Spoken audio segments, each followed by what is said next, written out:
নির্বাচিত হয়ে একটা প্রেসিডেন্ট হয়ে শক্তিশালী গঠন করতে পারলে তাহলে দেশটা ভালো চলছে। আমরা তো চাইলাম দেশটা সুন্দর হোক, সোনার বাংলাদেশ হোক, সোনার সোহাগা হোক। দেখা যায় আরো চাঁদাবাজি বাড়ি গেছে বেশি, সন্ত্রাসী বাড়ি গেছে বেশি। আগর সরকার তো এই সরকার তো ভালো হইলে তো আইন শৃঙ্খলার দিকে তো অনেক খারাপ হয়েছে।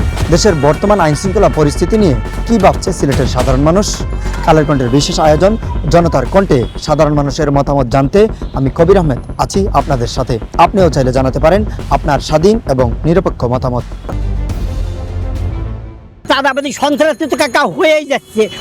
আমি সে কথা তো বললাম যে পুলিশ আর এই যে আমাদের এই যে এখন দেশ চালাচ্ছে, যারা চালাচ্ছে সেই বলতে তারা কি করবো কাকা? কোন তারাও তো দেশ চালাচ্ছে। আমার তো মনে করছে যে কোন নির্বাচিত না হয়ে আমার মতন আমার ছেলে ফেলে একটা দাঁড়ায় তারা একজন পরিচালক করতেছে না কাকা। নির্বাচিত হয়ে একটা প্রেসিডেন্ট হয়ে শক্তিশালী গঠন করতে পারলে তাহলে দেশটা ভালো চলছে। আমরা তো চাইলাম দেশটা সুন্দর হোক, সোনার বাংলাদেশ হোক, সোনার সোহাগা হোক।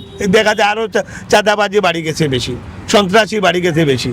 যেন চাঁদাবাজি ওই জন্য চাঁদাবাজি জুড়ে দখল করে লইতা চাইরাইতা অনেকগুলা কি উপদেষ্টা এরা একটু গর্জন করুক, এরা যারা শান্তি শৃঙ্খলা আনক দেশের, বুঝছেন? এই যে যা বাটে লাগছে এটা লুটতরাজ করিলি এরা দেশটা। উপদেষ্টা যেন এই গোটাটা কি সন্তুষ্ট, এটা বিচার চায়। দেশের মধ্যে একটা শান্তি চায়, শৃঙ্খলা চায়। স্বরাষ্ট্র যে উপদেষ্টা আছেন উনি তো অনেক কষ্ট করতেছেন, কিন্তু দ্বিতীয়ত দেখা গেছে যে যারা বৈষম্য বিরোধী আন্দোলনের পর স্পেশালি হাসিনা যাওয়ার পর থেকে এই হত্যা বা বিভিন্ন ধর্ষণ, আইনগতভাবে চাঁদাবাজি চলছে, মানে থামছেই না।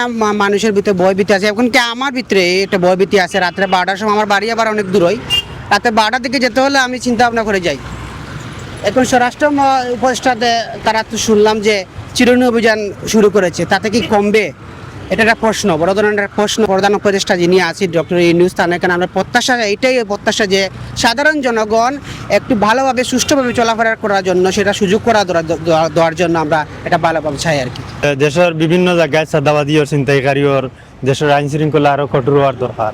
এই বিষয় নিয়ে আরো পুলিশ প্রশাসন তারা আরো বেশি কঠোর হওয়ার দরকার। বেশিরভাগ ছিনতাইকারী ওর বা টেকা লুটপাট করে, মানুষের চাঁদাবাজি করে, বেশিরভাগ এইগুলা করে দেশের। আগর সরকার তো এই সরকার তো ভালো হইলে তো আইন শৃঙ্খলার দিকে তো অনেক খারাপ হয়েছে। পুলিশ যারা এরা তো প্রতি জায়গায় যে ছিনতাইকারী হয় তারা তো একটু কঠোর হইলে এইভাবে করা হইতো না। গিয়া অনেকটা ভালো লাগে, তবে যদি একটু ওই যে খেলাধুলা চাঁদাবাজি অথবা একটু খেয়াল করা হইতো তো হয়তো আরো ভালো হইতো। এমনি অশান্তি তো বহুতটা দূর হয়েছে, এখন বহুত মোটামুটি একটা শান্তিতে আছে। তো ওইগুলা একটু খেয়াল করলে আরো ভালো হইব। দেশের পরিস্থিতি খুবই খারাপ। এটা আমি একলা না, যদি আপনি আরো সারা বাংলাদেশের মানুষের যে কেউকে জিজ্ঞাসা করেন সবাই বলবে যে না খারাপ। মনে করেন যে একটা টমটমও যে চালায়, হের কাছ থেকে 2-1 জন মানুষ প্রভাবশালী আছে, তাদের কাছ থেকে প্রতিদিন 20 টাকা 30 টাকা করে নিতেছে। কেন এই টাকাটা কেন দিব? করার তো এটা হক না, এই টাকাটা তো তারার হক না। তারা কেন এখান থেকে এই টাকা 20 টাকা প্রতিদিন 20 টাকা করে নিব? মানে আমি নিজেও এই 30 টাকা করে, মানে আমি যখন গাড়ি চালাইতাম, আমি তখন গাড়ি চালাই না, 50 টাকা করে প্রতিদিন দেওয়া লাগছে।